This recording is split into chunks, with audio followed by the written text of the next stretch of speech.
Hello, and welcome to the final section, finally, of A Life Full of Holes, a novel by Dris Ben Hamed Sharhadi, recorded and translated by Paul Bowles.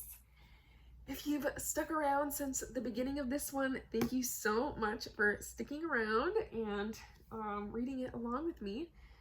If you're just tuning in now, go back and catch up. Read this one, it's really, really good. But we've just got 2 more chapters, I believe, to go, about 30 pages if you're following along in a copy like this, and we will get started on that really, really quick. But first thing, I wanted to share what our next book is going to be, and it is going to be You Must Remember This by Joyce Carol Oates.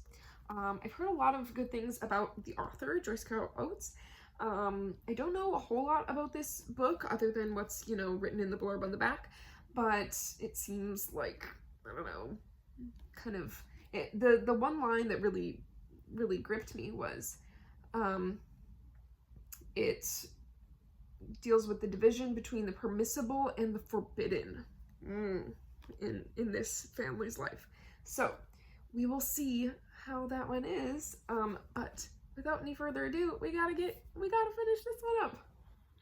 So, we are on page 265, chapter 16. And if you've liked this one, give me a thumb, subscribe for the next book, and let's get going. Chapter 16, 265. This is titled The Master of the House. The 3 of us went on staying in the house, Francois, Omar, and I. Sometimes Omar paid me my wages. Some weeks I had to follow him wherever he went before I could get my money. I went to Francois once. This isn't what we said it would be when I first came to work here. I'm not getting paid for my work. I'm supposed to get lunch here every day. There's never any food. And there's no money to buy any, because Omar won't give it to me. And I don't earn enough money to save it from one day to the other and to pay for my food the next day. I'm not eating. You've got to pay me every day. Omar pays you every day. When I ask him, he puts his hand into his pocket and pulls out a bundle of money. Then he says he has no change. I've got to know, who am I working for? You or Omar? You're working for both of us. But who's the head of the house? Omar, he said. I see. Good. Now I understand everything. You're not the master. It's Omar who's the master. Whatever Omar tells me is what I should do. Is that right? Yes, that's right. One day Francois got some money in the mail. Tomorrow's Sunday, he told me. Omar and I are going to the Hajra Den Nahal to see his family. His family lives there? Yes. I see. I was thinking. So, that's why they go to Hajra Den Nahal. But if his family lives in that place, they haven't even enough to eat. We'll pay you for today and tomorrow and shut up the house and take the key with us. You'll come back on Monday. On Monday, I went up the mountain and knocked. Daff, daff, daff, daff, daff. They opened the door. There was a high pile of dirty clothes to wash. I put them all into the laundry tub and started to wash them. The underwear was filthy. I did not touch it. Omar came into the laundry. I said to him, I'm a Muslim and you're Muslim. I used to work here and earn my living and eat my lunch every day. Now I'm not getting what I should be getting, neither the money nor the food. What you're doing to me is shameful. Why are you doing it? What do you expect me to do? What do you want? You've got all the money there is. When the Nazarene wants a pack of cigarettes, he has to ask you, and you buy it for him. I'd still know you were here, even if you weren't quite so bad. Just let us live the way we did before. What you do with the Nazarene's money doesn't matter to me. But I've got to eat and live the way I was doing before. I can't live like this. The rest of it is not my business. Don't come to me about anything, Omar told me. Talk to the Nazarene you're working for. Yes, I said, you're right. Every time any money came for Francois, Omar took all of it. We would live for a few days, then Omar would say, there's no more money. Later, Francois would come to me and say, look, We have no money. Now you go home and stay there for a few days. Then, when we have money, you can come back again. But how will I eat? You'll eat somehow. I would go to Mastakache and sit there eating bread, and one day they would come in the car and take me back to the mountain. Then there would be a lot of work to do, because everything was very dirty. One day at lunchtime, Francois said to me, "Today we're going to eat at home, in the house." "Ah, gracias a Dios," I said. "It's a long time since we've eaten here." I went out and bought the food. On the way back up the road, I stopped at the cafe and bought a packet of kif. I cooked the food, and we ate our lunch in the dining room. Afterward, I made the coffee and brought in 3 glasses. I took a cigarette with a filter in it and emptied the tobacco out of it. Then I filled it with kif. I lighted it and began to smoke. Soon Omar said, "You're smoking kif?" "Yes. Do you want a little?" "Good. Give me a cigarette." I filled another cigarette and gave it to him. Francois said, "What are you smoking? Kif?" "Yes. Give me some. I'll smoke with you. It always makes me feel better." Omar gave Francois his cigarette. Francois smoked a little and gave it back to him. I made some more cigarettes and gave them to Omar. Neither Francois nor Omar was used to smoking kif. They drank cognac and whiskey instead. After a few minutes, Omar's head was full of kif. He said, "Brother, this kif is good." "You see," I told him. "You see how strong it is?" Francois put his head in Omar's lap and stayed that way. "Look, brother," I said to Omar, "tell me the truth. By your father, you've got to tell me what you gave this Nazarene to eat. How did you make him this way? What did you give him that time when you went to Hajra Den Hal? Tell me the truth." "I gave him a donkey's tongue," he said. "Are you telling the truth?" "I swear." "Where did you get the donkey?" "There was a dead donkey outside the village in a field. We cut off its tongue and its ears." "What did you mix with it? What sort of food did you put with it?" "We just put it with the other meat," he said. "Do you know how to do that?" I asked him. "What do you think? You think I don't know how?" "You did a fine piece of work there," I told him. "You changed him into another man. It's wonderful what you did." "What are you talking about?" said Francois. "I want to hear." "We are just talking about the world," I said. "It's nothing." Their heads were full of kif, and they began to hug each other. Then Omar said, "Ahmed, I'll pay you and you can go home." "Okay." He gave me my money and I went home. As I walked along the road, I was thinking, I never knew you could give a man a donkey's tongue and change him that way. It's probably true. His mother must have known how to do it, and she put suhur in with the tongue. It's lucky he's still alive. I thought of the time I was hanging by my feet in the hospital. Another day, Francois went to the post office and found a letter from Marcel. "Marcel's coming back. He's on his way from Portugal now," he said. "I hope he gets here soon. I've got to pay the bill at the Susi's. And now they've cut off the water. I have a lot of bills to pay. The food bill is very big." "Why don't you keep your own money?" I said. "Then you could pay all your bills yourself. Now you spend more money than you make. How are you going to pay any bills that way?" "Each one does what he wants in life," he said. That was what he always said when I talked to him. It always made me angry. "Yes, do as you like," I said. Then I said the same thing in Arabic. "Amal li brihiti." That was all there was to say. A few days later, he told me, "Today I'm going to the port to get Marcel." When Marcel knocked on the door, I was very glad to see him. "How are you?" "Ah, Ahmed, and you? How are you? How's the work? Have you learned anything new?" "Yes, a little," I told him. Marcel opened his valises and took out 4 shirts someone had given him. They were not new, but they were not yet worn. "I brought you these from Spain." Thank you very much." I put the shirts in another room and went on working.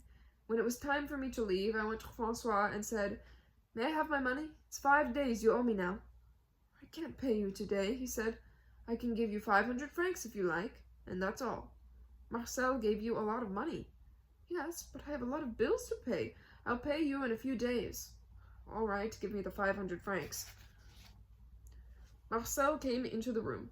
"Francois," he said, "I'm going to sleep at the hotel. You've got your friend here." "That's a good idea," said Francois. A few days later, Marcel said to me, Let's go into the town and buy a lot of food in the market and make a meal the way we used to. Yes, I said, whatever you like. Francois got the car keys. I took a basket. Omar did not want to go. The three of us went into the city and bought food. Francois and Marcel talked a lot and laughed together. I did not know what they were saying. We bought everything and went back to the house. You make the food, Ahmed, Marcel said. I stayed in the kitchen cooking the food. When it was done, I called to them. If you want lunch, it's ready. While we were eating, Marcel said to me, Francois has found a good wife now. You're supposed to give a wife nice clothes and good food, and then you take her out and show her to other people he has a fine wife, and she's happy to be with her husband. We were laughing. Omar was trying to laugh the same as the rest of us, but he could not laugh. Marcel went to Marrakesh. Francois took him down to the station in the car. When he got back to the house, I said to him, Now Marcel has left you money. You can pay me my wages. It's still 2,500 francs you owe me. I'll ask Omar if we're going to the bank today, he said. When we asked him, Omar said, No, we can't go today. We'll go tomorrow. Tomorrow, I said. That's because you have enough to eat today. If you're not going to pay me, I'll go now and try and find something to eat somewhere. But tomorrow, surely, you'll pay me? Yes, said Francois. We'll cash a check and pay you. The next day, when I got to the house, I did not feel well. I had had no dinner the night before and no breakfast that morning. Omar came to the door. The first thing he said was, Make me some coffee, fast. You can make coffee, I said. Make it with your own hands, or don't you even know how to do that? Aye, he said. You're feeling good this morning, aren't you? I'm the same as always, I told him. He ran upstairs to Francois and said, I told Ahmed to make the coffee and he wouldn't do it. He told me to make it myself. Francois came down. Why don't you want to make our coffee? Who is Omar? Why should I make coffee for him? Who am I? Said Omar. I'm your master. I pay your wages. I keep you alive. You work for me. You keep me alive? To me, you're worth one piece of shit. Then I said it in Spanish to Francois. Para mí este hombre vale una mierda, nada más. No, don't talk that way to him. Francois was almost crying. I don't want to hear another word. I can't stand any more. If you don't know how to talk, Ahmed, you can leave the house, that's all. Pay me and I'll go. Now, I told him. Why should I work for you? I'll pay you now, he said, and he took out 2,500 francs and gave them to me. Thank you, I said. Now I'm going. I went out and walked down the road.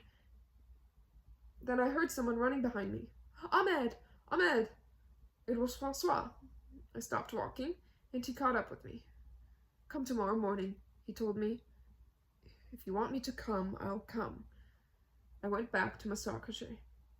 The next day, when I got to the house, Omar opened the door for me.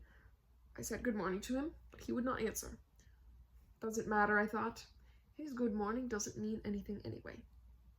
I went into the kitchen to make the coffee, but there was no coffee. I asked Francois for money to go and buy some. He said, Ask Omar. I went to Omar. I have no money for coffee, he told me. As you like, I said. I had coffee at home before I came. Then I began to wash the dishes. After a while, Francois came downstairs. Isn't the coffee ready yet? I told you there wasn't any in the house. Did you give me any money to buy it with? And I told you Omar would give it to you. It's nearly an hour since I asked him, I said, but he hasn't given it to me yet. All right, he said. Then he went to Omar and told him, Come on, let's go to the city and have coffee somewhere on the boulevard. Then I knew they had done it this way, so I would not drink coffee at their house anymore. It did not matter to me. When Marcel came back from Marrakesh, he stayed only a week or so, and then he went to Paris. After that, there was almost no work for me. Francois would send me home for a week at a time because he did not want to have to pay me. When I came back to work, it would be only a half day, and then I would have to wait again. Each month, there was less work, and I earned less money. I stayed in Mastakoche and waited. What can I do? I thought. There's no remedy for this. What's written has to be gone through to the end. If you give a man a donkey's tongue, and maybe its ears too, how is he going to have any head left for his work or anything else? Nothing's going to matter to him. His mouth will be open and his eyes half shut, that's all. One day Francois said to me, I'm going to England for a while. Everything will be in charge of Omar. You'll stay and work for him in the house. You'll get half a day's wages every day, 300 francs. That's not very much, I said, but it's all right if I really get it. Who's going to pay me? A Hindu who lives in Vasco da Gama. He can read and write. He'll keep the accounts and pay you every day. You'll have to go to his house to get the money. Francois was busy getting ready to leave for England. Those days, Omar did not leave him by himself for a minute. He followed him everywhere, all over the house, talking to him. He did not want him to go. To me, Omar said, I swear by Allah, he won't get out of here. To Francois, he said, now you're going to leave me all alone. Don't worry, Omar. You'll never need anything. You'll have whatever you want, and so will Ahmed. And I'll come back with a lot of money. One night, Francois came in the car to Mastakachi and blew the horn outside my mahal. I went out and said, Buenas noches, come in. Yes, he said, I just want to talk a little with you. We went inside. Now we can talk if you want, I told him. What is it? I'm going away. Soon, he said, and now you're going to be working for Omar, but you'll have time to look for some other work too? You know how to get on in the world by yourself. And Omar? I said. I'm leaving money here. He can get 50,000 francs at the bank every month. He needs much more than you do. You're used to living without money. You can always keep alive. Maybe. We'll see, I told him. I have to go now. But will you give me your word that you'll work every day for Omar? Yes. And you won't quarrel with him? No. Francois went out and drove away. The next morning, Omar came into the kitchen. I was scrubbing the floor. He looked very worried. I knew it was because he did not want Francois to go. And now he's going, he said. Can't you stop him? Isn't the donkey's tongue working any longer? Omar cried, He won't get out of my hands. I'll keep him here. I swear he won't leave this country. But you're not even sleeping with him now, I said. You give him a donkey's tongue, and then you won't go to bed with him. One day he's going to find somebody else. You watch, he said. He'll stay. A few days later, he came to me. Listen, he said, I'm going to get married. I found a girl, and I'm going to marry her. But now, I need a lot of things for the wedding. Why don't you speak to Francois? He'll get them for you. You think he will? They were talking together all the time, every day. I would hear Omar telling Francois, I need everything for my wife. I need a house and furniture and all sorts of things. How am I going to get it all with the little money you're leaving me? Marriage is the most important thing in a man's life. Francois would say, even if you get married, you'll still always come to sleep with me? Yes, said Omar. One day when they were talking this way, Francois said, I'll tell you what we'll do. I have 200,000 francs. I was going to use it to go to England. I'll give that to you. And then you'll have enough. Good, said Omar. Now we'll go and look for a house, and I'll show you the girl I'm going to marry. Yes, said Francois, but I'm still afraid. If you marry that girl, you won't come any more to my house. No, I'll come the same as always. I give you my word. They went and looked for a house for Omar, and they found a good one. You can live here, said Francois. This house is right for you, and everything that's in my house I'll give you. And whatever you need, I'll buy it for you. That way you'll have everything you want. Good. One day Francois told me, Ahmed, we're going to empty everything out of the house and take it to another house. What house? I said. Omar's. You know he's going to get married, and I'm going to stay here in Tanja. I see. We began to carry all the furniture from the house on the mountain up to the marchand where Omar was going to live.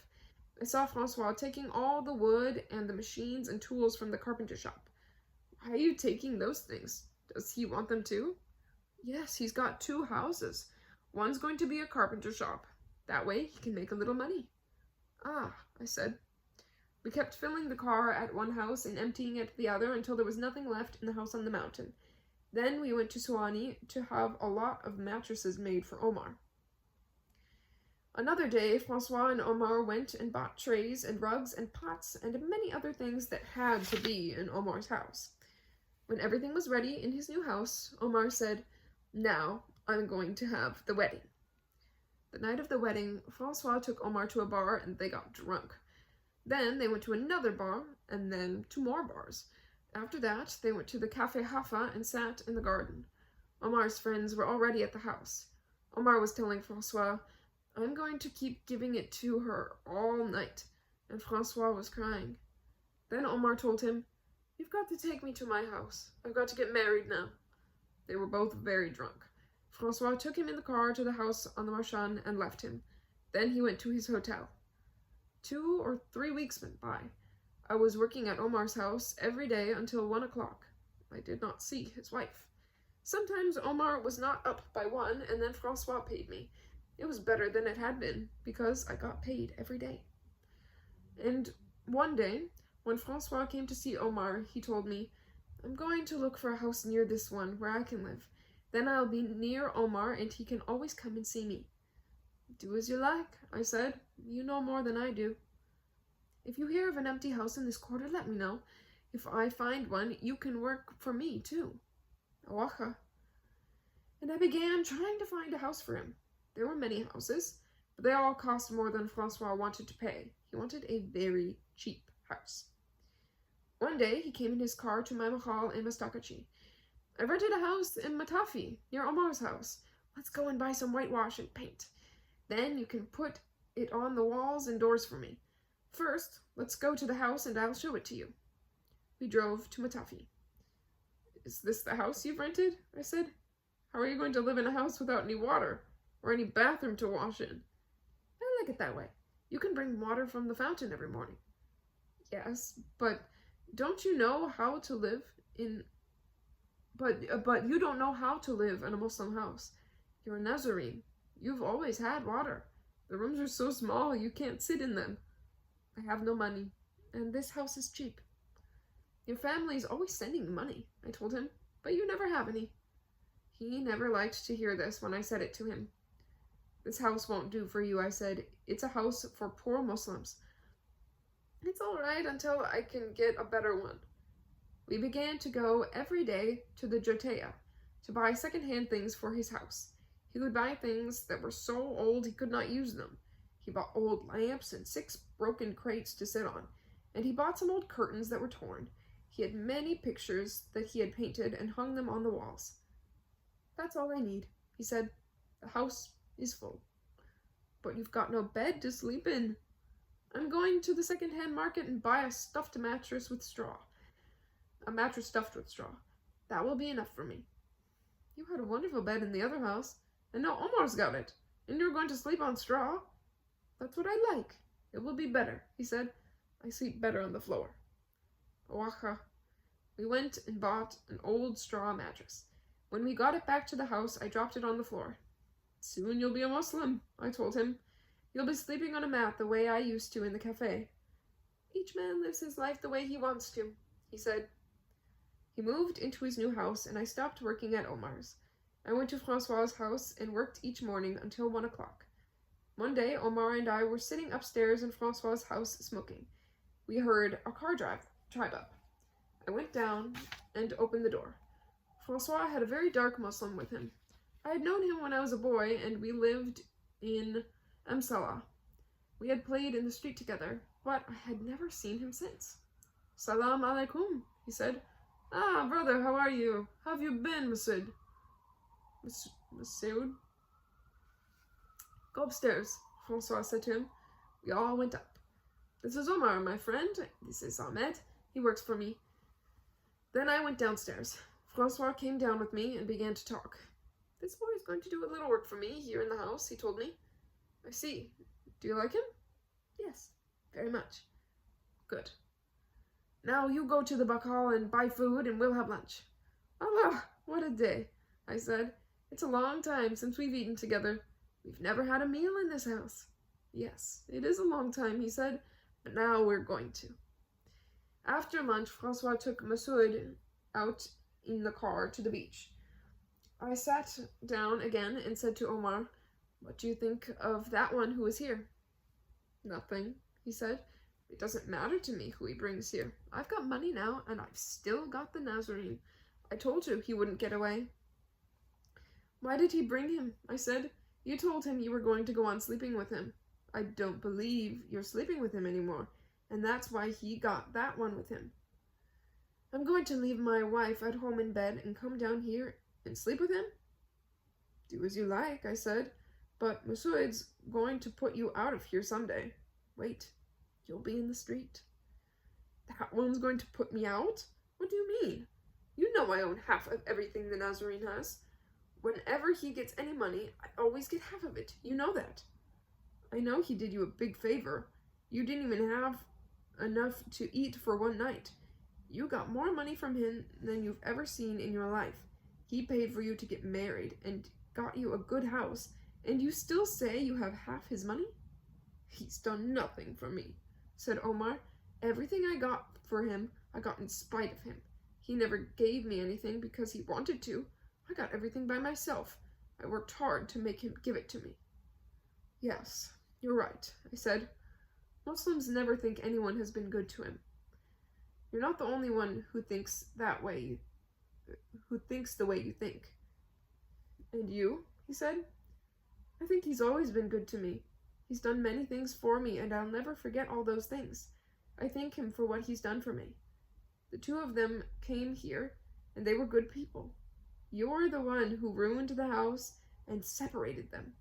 You're the one who brought Francois here to live in this house that hasn't even water. But wait, watch that one who came today. See what he's going to do to you. You'll see it with your own eyes what's going to happen." I went on working there in the house with Francois. Some days Omar came for a while. Francois brought Masoud to the house whether Omar was there or not, and he took him in the car to the beach and to all the bars and the cinemas, and left Omar sitting there in the house. Each week he spent more time with Masoud. Then Masoud began to come and stay all night with Francois.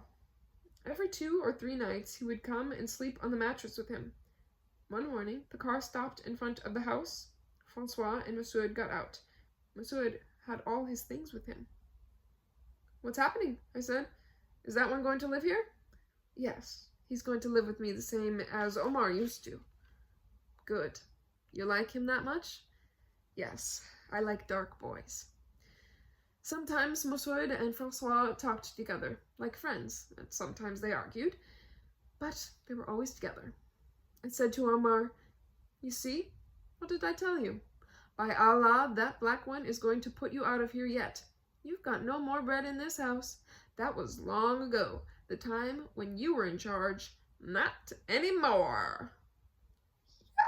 Yes! Get rid of Omar. I don't know about you, but that guy really irks me. Anyway, that was the end of chapter 16. Just one more chapter. Woo! We're on page 281. This is chapter 17, the final chapter. It is titled Masoud. That's the name of the new guy. I have to figure out how to pronounce this. Masoud. Yeah. Now Masoud lived in the house. He and Omar were not friendly. Sometimes they got angry and shouted at each other. When that happened, Omar would not come back to the house until Francois went to get him. Then Francois would say something to Omar, and Omar would shout at him. One day, Francois and Omar were having a long argument. When they had finished, I said to Omar, "What's the matter? What is it all about? Why are you always fighting?" "He wants me to sleep with him. He won't give me any money unless I do." "And if you don't want to sleep with him, it's simple. Don't come any more to the house," I told him. "Masoud sleeps with him every night anyway. What good are you to him?" "He's right. Sleep with him or go on, look for your living somewhere else. Nobody tells you to come here." "Half of everything he owns is mine. You are not going to get away from me," said Omar. "Yes," I said, Half of everything's yours. Yes, I remember a day in the house on the mountain. Francois told me that you were the master of the house, but that was a long time ago. You've got nothing left here now. Today and tomorrow. Omar kept coming to the house, but Francois never spoke to him. He spoke only to Masoud and to me. He would say, Masoud, what are we going to have for dinner tonight? And Masoud would tell him all the things he wanted to eat. I always paid for my own food now because Francois did not give me anything. Once in 2 or 3 months, he would invite me to have something to eat. One morning, I went next door to the store and bought some tea, sugar, and bread. I took it back to his house and had my breakfast. When Francois got up, he sent me back to the store to get food for him. The Susi said, Yesterday the black one told me not to give anybody any more food unless they paid for it, only the Nazarene and the black one. Why? I said. It was shameful that he did not trust me. Who gives the orders, the Nazarene or the Azi? I guess that's the name for where he's from. I don't know. I can't give you anything. I went back to the house. Masoud was asleep on the mattress. He was naked. I woke him up. Listen, did you tell the Bakal not to give anybody any more food? Yes, he said. The Nazarene said we were losing too much money. If he's losing money, it's not on me that he's losing it. I want to get the breakfast for you and him, not for me. Francois came in. What is it? What are you talking about? I've got to know. Nothing. Masoud can say it. Masoud said, Didn't you tell me to ask the Bakal not to give any more food? Anybody any more food? Yes, I did. I said to Francois, Then why did you send me out just now? You knew he wouldn't give me anything. Send Masoud. He's the only one who can get something. I was only thinking of Omar, said Francois. He's been getting all his food there without telling me. Now I have a lot of money to pay. Then he said to Masoud, Tell the Bakal to give Ahmed things the same as always. Go with Ahmed now. I went out to the store. Masoud was behind me. He said over my shoulder to the Susi, The Nazarene says to give Ahmed our breakfast. I got the food, and took it back to the house. You see, I said to Masoud in the kitchen, I got the food in spite of you. I know one thing. If you're working in a house that has other Muslims in it, you'll never have any peace, only trouble. Don't go on talking, Masoud said. I'm not listening. A little later, Omar knocked on the door downstairs. I went down. Good morning. You slept late, I said. Why should I come early? He said. There's nothing to do here. You remember what I told you a long time ago? You can fly high in the air for a while, but afterward you come down. This is what happens when Allah gives a loaf of bread to a man who doesn't know how to eat it. Don't worry about me, Omar said. You'll see everything in a little while, I told him. Isn't there any coffee? Yes. Make me some, he told me. Omar went upstairs. I made 2 glasses of coffee for me and Omar. I took them upstairs and sat down with the others. We were talking. We talked about women and men and other things. Then Francois said, You know what we're going to do? What's that? I said. We're going to find out who has the longest one. You or Omar or Masoud? Yes. How are you going to find out? Are we all going to take off our pants right here? No, you don't have to take anything off, he said. I know a way. How? Let me see your hand. Here it is, I said. I bent my middle finger across my hand. Then he did the same to Omar. Oh, he bent my middle finger across my hand. Then he did the same to Omar, then to Masoud. Masoud and Omar are the same, he told them. They were laughing. But which of the 2 do you like better? I asked him. I like them both, said Francois, but Masoud is better than anybody else. That's fine, I said. Go on having a good time. But I wonder where it's going to take you. Each one does as he likes. Yes, I know, you always say that, but this isn't the first time. I've got to do my work now, or I won't get anything done today. You can clean the house and do the dishes while Masoud and I go out for a ride. We'll be back at 1 o'clock. Waka. When they were on their way out, I said to Omar, Are you going with them? I knew he was not going. I'm going home, he said. Francois and Monsieur drove away, and Omar went out. I swept the house and scrubbed the floor. I put the sheets and blankets straight on the mattress. Then I went 3 times to the fountain and brought back 3 pailfuls of water to clean out the latrine. It was dark in there. There was only a hole in the floor, and the smell was very strong. In the mornings, before I had cleaned it, the smell filled the house. Sometimes I had to go up on the roof so I could breathe. It was like a street latrine. I could smell it outside the front door before I opened it. This was because they did not go into the room. They used the walls and the floor of the room next to it. When I had finished all the work, I sat and waited for Francois to come back and pay me. At 2 o'clock, I thought, he said he'd be here at 1. I'll wait until 3. At 3 o'clock, he still had not come back. I'm going home, I said to myself, but tomorrow I'll talk to him. I left the key at the bacal and went home. On the way, I was thinking, what a house to work in. Every day it's worse than the day before. I can't live this way, but there's no other work. I've got to stand it until Allah sends me something else. The day has to come soon. The next morning, when I knocked, Monsieur opened the door for me. I went upstairs and found Francois lying on the mattress. All he wore was a pair of silk underpants. They were the kind girls wear. Buenos dias. Monsieur lay down beside Francois and went to sleep. Make the coffee, said Francois. When the coffee was ready, I took it upstairs and left it on the floor beside the mattress. Then I sat down on a crate. I waited for you yesterday, I told Francois. You told me you'd be back at 1 o'clock. I waited until 3 and you didn't come. Another time, if you're not coming to pay me, tell me before you go out so I won't have to sit waiting for you.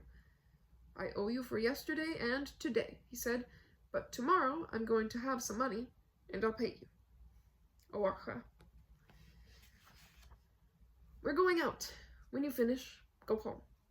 Yes, I said, and please, when you come home at night, don't piss on the walls and the floor. Go inside the latrine and do it. I clean it every day. It's not hard to open the door and go in. When I come here in the morning, the house smells very bad, and you're sleeping in the middle of the smell. It's bad for you, not for me. I don't sleep here.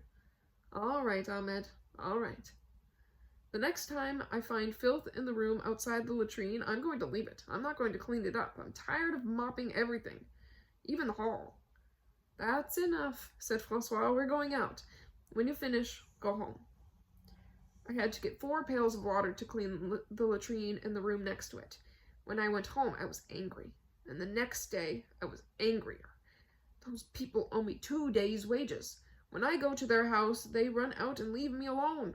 They think I have money hidden away to eat with, and all I eat is bread. I banged on the door. Francois came to open it. Buenos dias. Then I said to him, have you got the money? I haven't. 1 franc. I can't even buy a piece of bread. Wait a little. I'm going out in a little while. I'll bring you back some money. You wait for me until 1 o'clock. Monsieur got up and dressed, and they went out in the car, and at 1 o'clock they were not there. I went on waiting until 2. I was very hungry. He's not coming. He's doing the same thing again. I don't know where to go find him, but I'm going to look for him. I shut the house and went out into the street. Then I began to go into all the bars as I walked along. He was not in any of them. I kept looking in bars and cafes. In front of the park at Sidi Bukhari, I saw the car going past. Masoud was driving it. Francois was not with him. I shouted, and he stopped. Where's Francois? In the Sevillana, eating. Where are you going? I have to buy something for him, he said. I went to the Sevillana. Francois was sitting there. The food was on the table. A minute later, Masoud came in. He put 7,000 francs down by Francois's plate.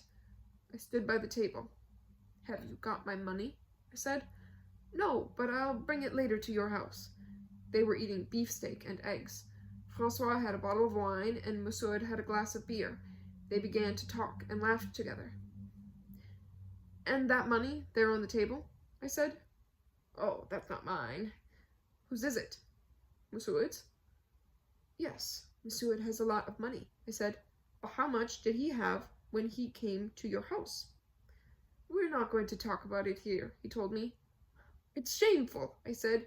You've got money. For 3 days I've been waiting and you won't pay me. You know I don't earn enough with you to save anything from one day to the next. Ahmed, I told you I didn't want to talk about it, he said. If you can't pay me what you owe me, give me 500 francs now and we'll talk about it tomorrow at the house. All right, take this and go. He handed me 500 francs. Thank you. I went home and ate that night. See what the world is like. The Nazarene has money in his hand and he tells me it isn't his. He says it's Masoud's. He's never done that before. But this is a bad time in the world. I've got to keep this work. I'll go every day and get wherever I can. When Omar had power in the Nazarene's house, I hated him. And now maybe Masoud is going to turn out even worse. But what difference does it make? Allah pays every man for what he does in the world. The next day, I knocked on the door and Francois came and let me in. Buenos dias, I said. Francois said, Buenos dias. But he did not say it the same as he always said it. There was something wrong in his good morning. As soon as he spoke, I knew that something was going to happen.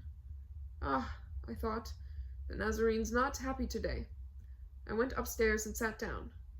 There's no coffee in the house, I told Francois. Do you want me to go to the bacal and get some? If you want coffee, buy it yourself, he told me. What's the matter with you? I said. All this time I've been working for you, nearly 2 years, and you never said that to me before. Tell me what's wrong. Nothing's the matter with me, Francois said. You're not going to work for me any longer, that's all. Get out of my house. That's all I have to say to you. Yes, I said. If you don't want me to work for you, pay me and I'll leave. But first, I want to know why. Yesterday, you came to the restaurant and asked me for money, and you talked too loud. I talked the way I always talk. I was trying to get what belonged to me. I said, good afternoon, and asked for my money.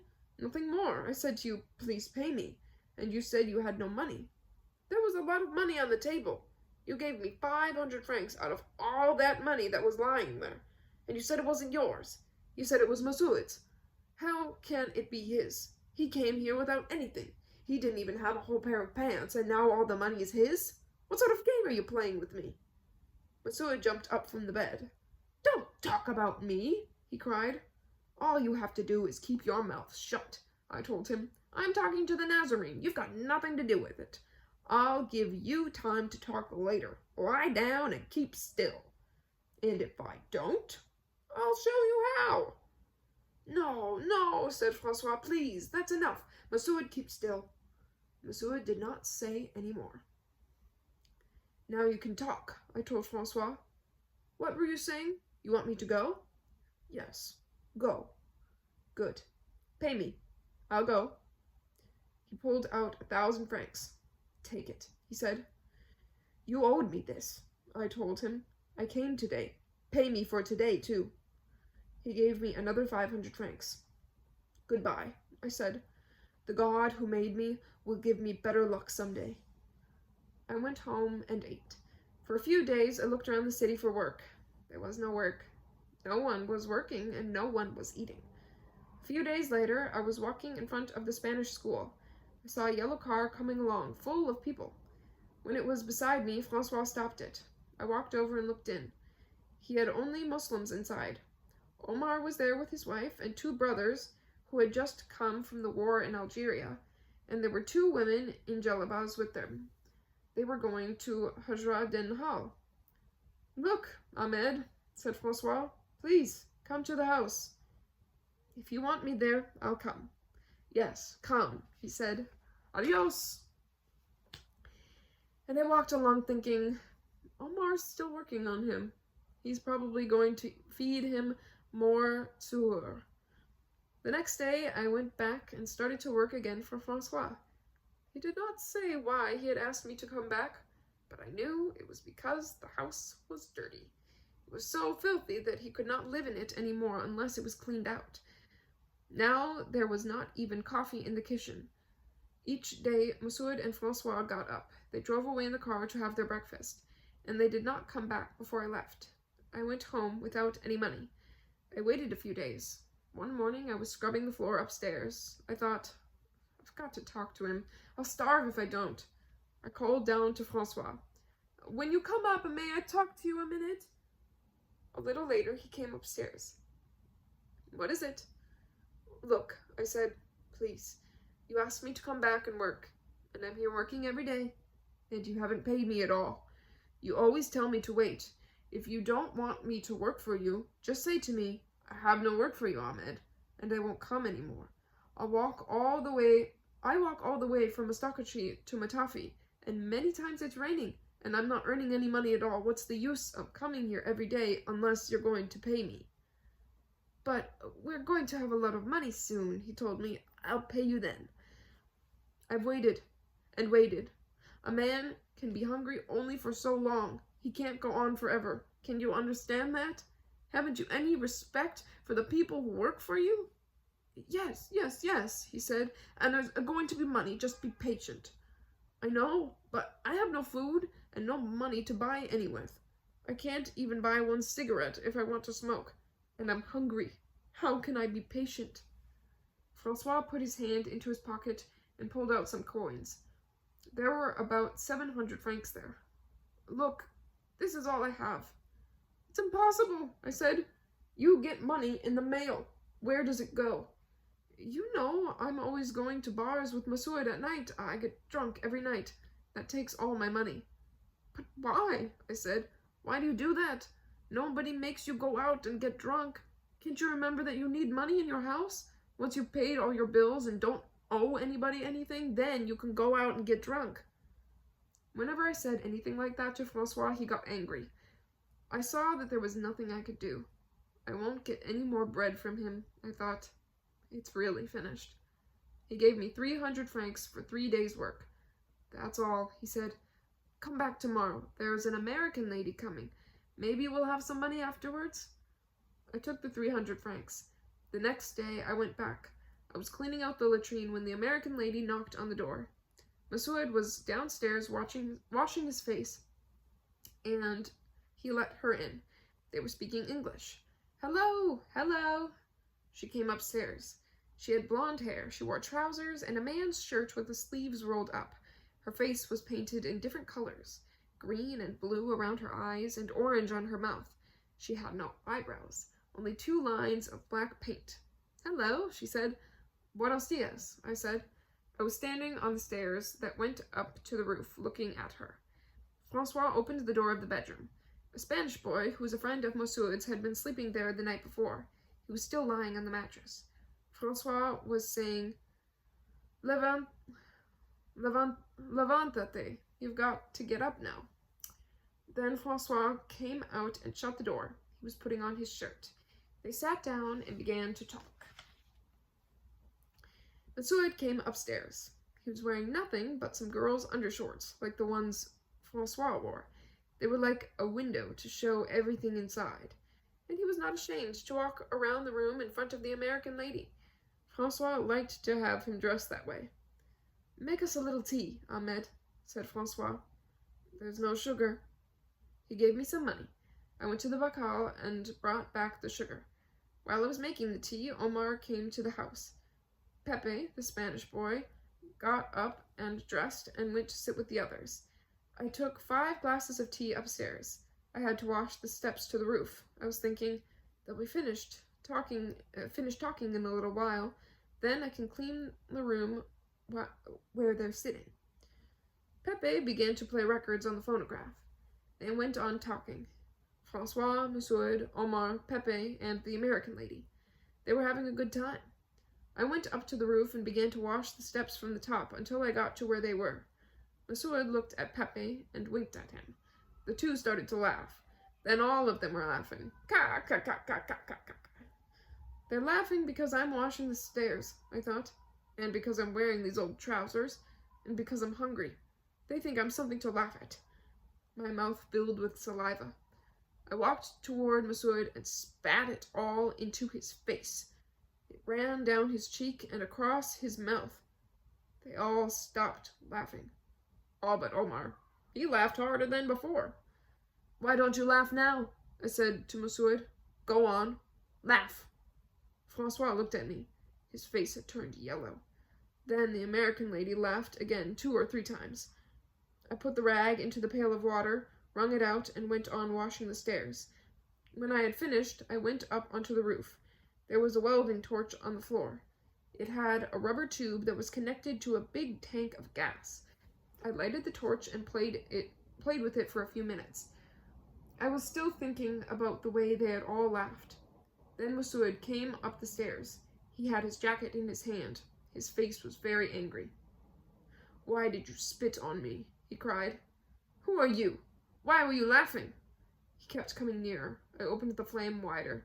It was making a loud noise. "Come nearer," I told him. "I won't spit at you. I'll just make a hole in your face with this." I turned the torch on him. He yelled and jumped back. I wanted to burn Monsieur and the house and all of them. Francois ran onto the roof. He pushed Monsieur back through the door. Monsieur ran downstairs. Then Francois ran down. I stayed alone on the roof. After a while, I put the welding torch down and turned off the gas. I heard Francois go down to the street with the American lady. She got into her car and drove away. As soon as she was gone, Francois called me. "Ahmed!" "What is it?" "Come down." I went downstairs. He said to me, "Now, take your jacket and get out." "Why?" I said. "You think it's good to spit at Monsieur in front of my guests, and with a lady here who knows me? And you think it's good to sit and laugh at me while I work? Why did you laugh? I'm not a person the same as you. Is it funny to see somebody wash the stairs?" "You should have respect for the lady who is here," he said. "She's a friend of mine." "And I'm not a friend of yours?" I asked him. "How long have I been working with you?" "I've had enough," he shouted, and he was swearing at me in French. "If you don't want me to work, pay me and I'll go, but look out. The curses you're giving me will make trouble for you, because I'm right and you're wrong." He went on cursing. Monsieur stood up. When Pepe saw Monsieur get up, he got up too. They were both looking at me. "Why are you getting up, you two?" I said. "Stay in your corner. All this is your fault." "Sit down, Monsieur," said Francois. Omar sat watching by himself. He was still laughing. "Go on talking," I told Francois. "Get out. Pay me. I'm going." He took out 1,000 francs. "Here, get out of my house." "Goodbye," I told him.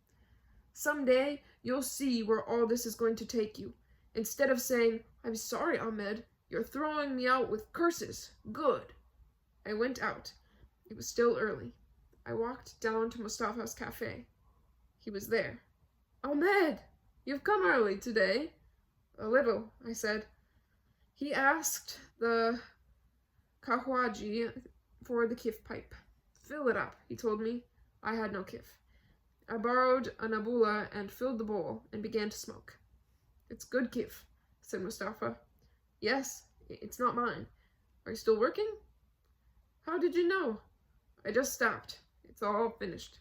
"It doesn't matter," he said. "You've lived a lot of years. Sometimes you've worked, sometimes you haven't.